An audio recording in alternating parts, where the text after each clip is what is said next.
Oui, bonjour à tous. Donc Adel Abdallah de l'ENSG Nancy. Je remercie d'abord les organisateurs, les 4S, pour me donner la possibilité de vous parler d'un outil, un projet sur lequel on est en train de travailler actuellement. Donc avec mes collègues ici présents, Farima Masrouri et Olivier Cuisinier, et avec le soutien des équipes de l'Université de Lorraine. Alors, voici le plan de ma présentation. Donc, je vais d'abord évoquer le contexte qui nous a poussé à développer cet outil. Le projet donc, en lui-même, en quoi ça consiste, les objectifs, la scénarisation que nous avons choisie, le choix du site, les prises de vue, le prototype, donc les différentes étapes qu'on a suivies pour le développement de cet outil. Et puis, je vous présenterai l'état d'avancement parce que le projet n'est pas encore achevé. Pardon, on me signale qu'on m'entend mal. Désolé. Donc je vais parler de l'état d'avancement parce que le projet est en cours. Et la première version est attendue vers le mois de mai ou le mois de juin prochain. Et les attendus pédagogiques et les perspectives de ce projet. Donc, d'abord, je vais vous présenter en quelques mots, très rapidement, l'enseignement de la géotechnique dans la formation d'ingénieur de l'ENSG. Donc, la formation est constituée d'un tronc commun, donc c'est un seul diplôme, hein, nous n'avons pas plusieurs diplômes à l'école de géologie, donc il y a un seul diplôme d'ingénieur géologue. Donc, il y a un tronc commun qui dure 1 an et demi, donc 3 semestres, S5, S6, S7, dans lesquels on donne des enseignements fondamentaux, où on essaye d'harmoniser en fait la culture générale des élèves ingénieurs sur la géologie et ses applications. Et donc dans ce tronc commun, il y a 2 cours qui sont destinés ou qui abordent la géotechnique. Donc c'est des modules de 54 heures, donc qui s'étendent sur tout le semestre. Et donc il y a un module de géotechnique de mécanique des sols et puis un module de géomécanique. Donc c'est des bases théoriques en fait d'enseignement classique de la mécanique des sols, de la mécanique des roches et des applications. Ensuite nous avons les semestres de spécialisation, donc il y a le semestre 8, deuxième partie de la deuxième année, où les élèves choisissent déjà une spécialisation parmi 6 possibles. Et donc une des spécialisations c'est le parcours géotechnique génie civil. Et donc là, l'objectif du semestre 8, c'est d'approfondir en fait les fondamentaux vers la spécialité qui a été choisie. Et donc dans ce semestre, nous avons un parcours donc, qui est constitué de 6 modules, donc des modules de 24 heures, où on aborde des sujets un peu plus appliqués. Donc il y a la mécanique des sols expérimentale avec des travaux pratiques où ils font tous les essais de laboratoire de caractérisation. Il y a un cours de mécanique des roches, un cours de stabilité et soutènement, un cours dédié aux ouvrages aux rochers, donc reconnaissance et conception, un cours de fondation superficielle et profonde, et un cours de géotechnique de l'environnement. Et cela est complété par 2 semaines de terrain où les élèves vont travailler sur la transition entre le modèle géologique et le modèle géotechnique, donc sur des formations superficielles.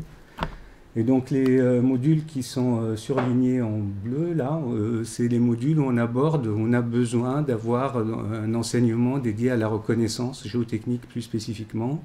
Et ce sont des modules où on met en place des enseignements en mode projet. Donc on sollicite les élèves avec des mises en situation.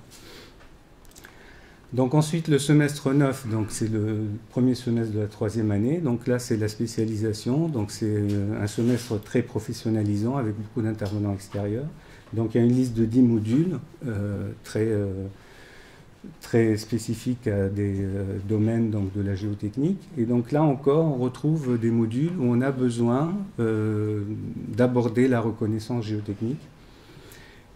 Et bien sûr, il y a les stages industriels, donc il y en a 2 obligatoires, un entre la 2e année et la 3e année, donc durant l'été, de 4 mois, de 3 à 4 mois, et puis un stage PFE qui prend le dernier semestre de la formation.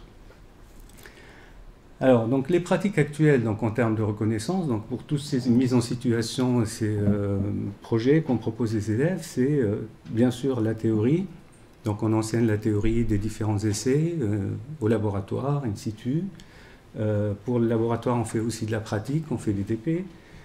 Pour les essais in situ, on fait parfois des travaux pratiques, c'est selon la disponibilité en fait, parce qu'on se repose sur des moyens que nous n'avons pas, donc on a besoin de l'aide de partenaires, d'entreprises partenaires qui mettent à disposition soit des chantiers, soit du matériel, pour nous faire des démonstrations en fait, sur des TP de terrain avec des essais du pressiomètre, du pénétromètre, etc.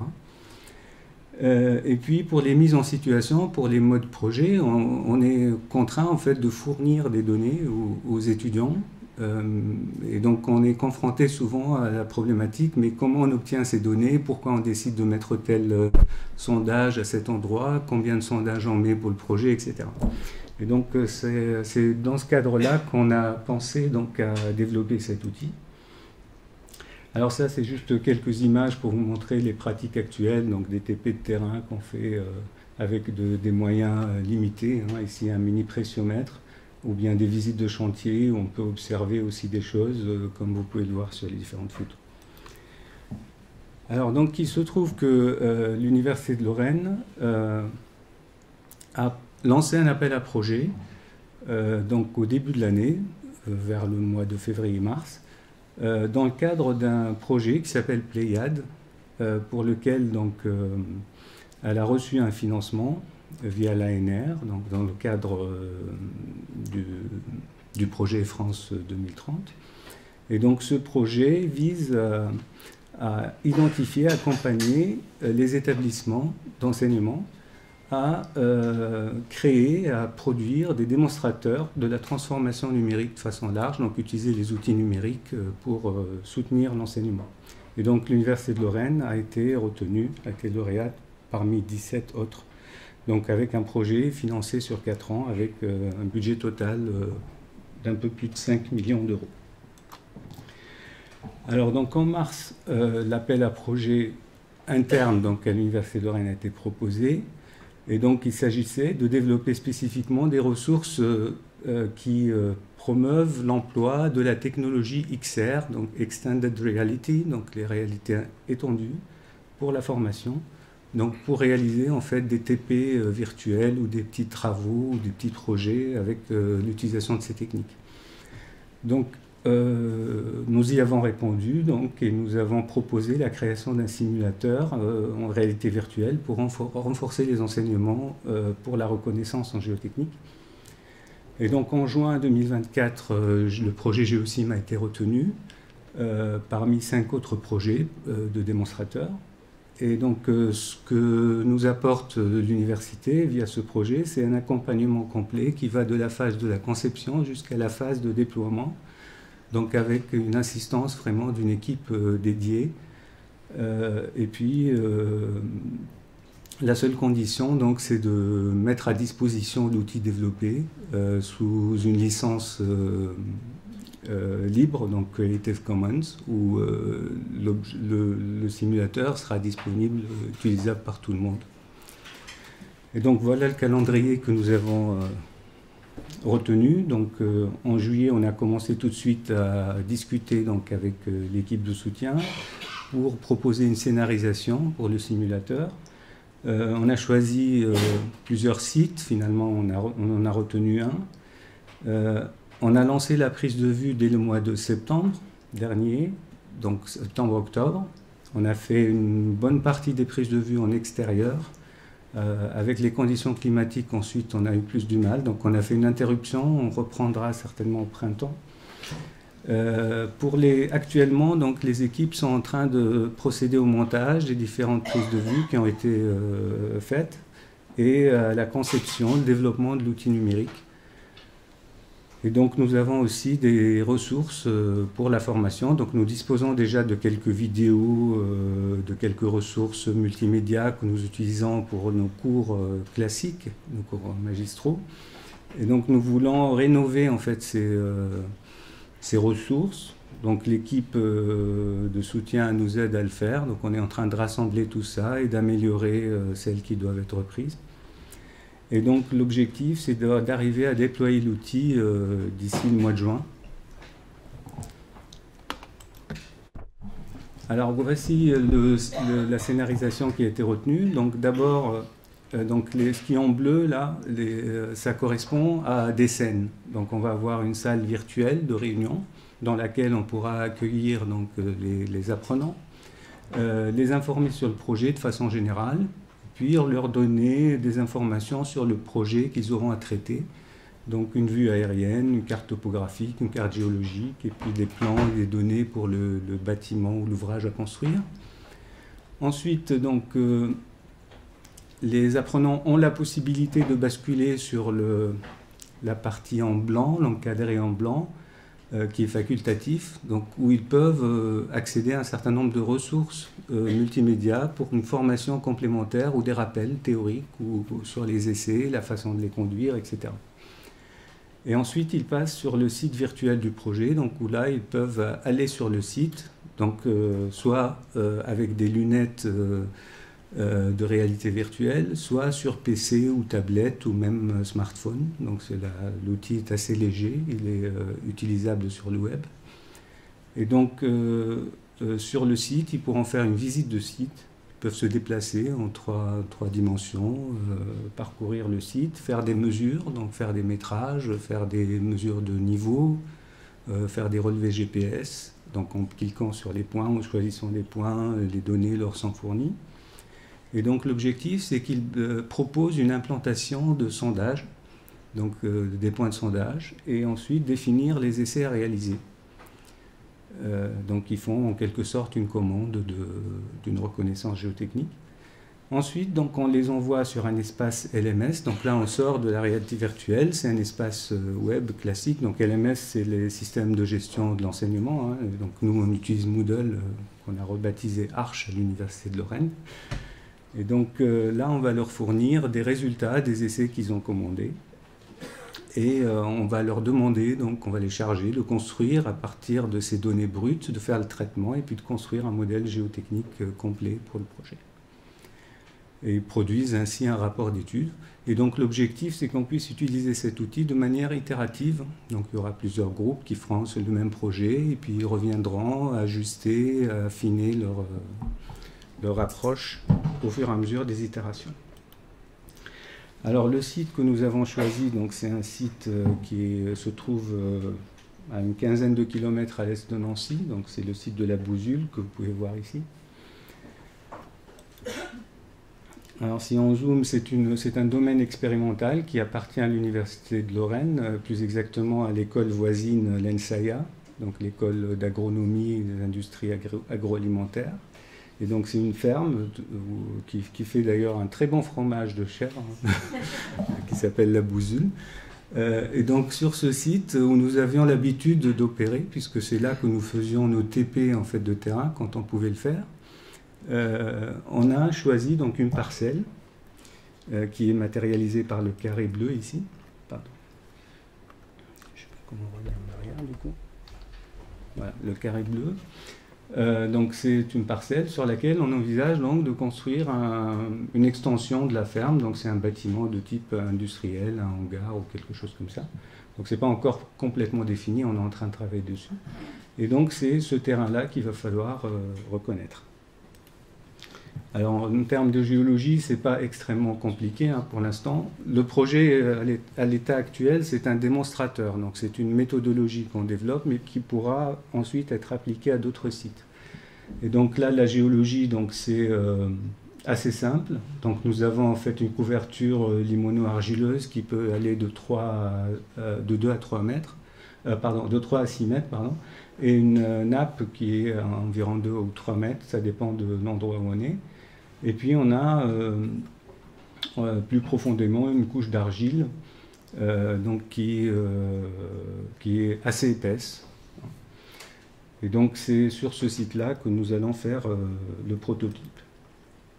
Donc je vous montre quelques photos de la prise de vue, donc avec le soutien de l'entreprise Géotech qui a mobilisé une de ses équipes, donc avec du matériel, 2 foreuses et puis 4 personnes qui étaient disponibles sur une journée. Et donc l'équipe de tournage de l'Université de Lorraine, de la direction du numérique, donc, qui a procédé aux prises de vue. Donc ici, vous pouvez voir l'arrivée du matériel. Là, c'est le positionnement GPS des points. Donc, toutes ces opérations ont été filmées, donc elles seront intégrées sous forme de courtes vidéos dans la partie formative. Donc ici, on a la caméra qui a fait la prise de vue, donc c'est une caméra 360. Il y avait aussi des films classiques, donc en 2D. Pareil. Donc là aussi, c'est quelques photos des prises de vue, hein, rien de spécial.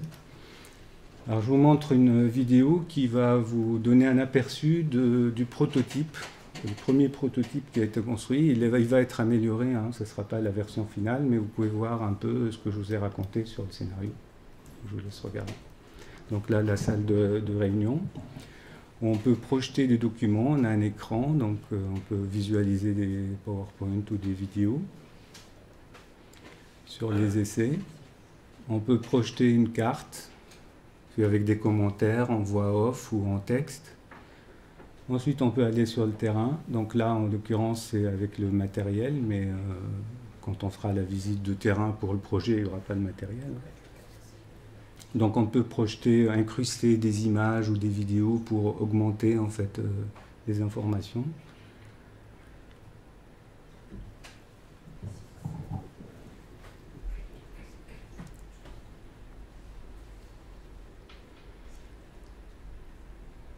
Et donc on peut se déplacer, il y aura des points comme celui-ci où on peut se poser, on peut demander des informations donc, sur ces points. Et on peut faire des mesures entre deux points, comme je vous ai dit, de distance ou de différence de niveau, etc.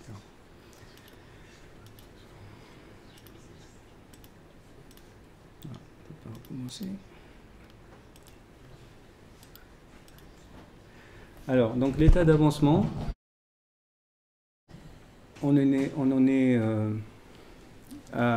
au montage-développement, donc il restera, on est en train de travailler sur les ressources pour la formation et puis le développement de l'outil définitif. Et donc on souhaite présenter ça à la conférence donc, qui aura lieu à Nancy en juillet.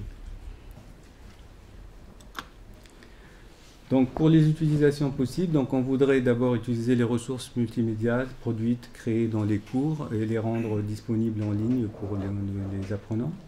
Intégrer l'outil dans les enseignements en mode projet, donc avec justement cette approche itérative pour que les élèves aillent jusqu'au bout d'une conception de reconnaissance, développement de modèles, et puis qu'ils puissent s'interroger sur le résultat qu'ils ont obtenu, éventuellement revenir, modifier les essais à commander, etc. Et puis on veut s'en servir surtout comme démonstrateur pour monter un projet plus ambitieux, donc pour intégrer d'autres sites, avoir la possibilité de paramétrer la géologie, rajouter de la complexité. Donc tout ça, ça nécessite des moyens plus importants que ceux qui ont été mobilisés pour ce projet. Donc on souhaite utiliser ce projet comme un démonstrateur pour aller plus loin. Et donc intégrer aussi d'autres ouvrages types, donc on pourrait penser à des ouvrages linéaires, des remblais, des choses comme ça. Pas uniquement des bâtiments et des fondations. Voilà. J'en ai fini. Je vous remercie pour votre attention.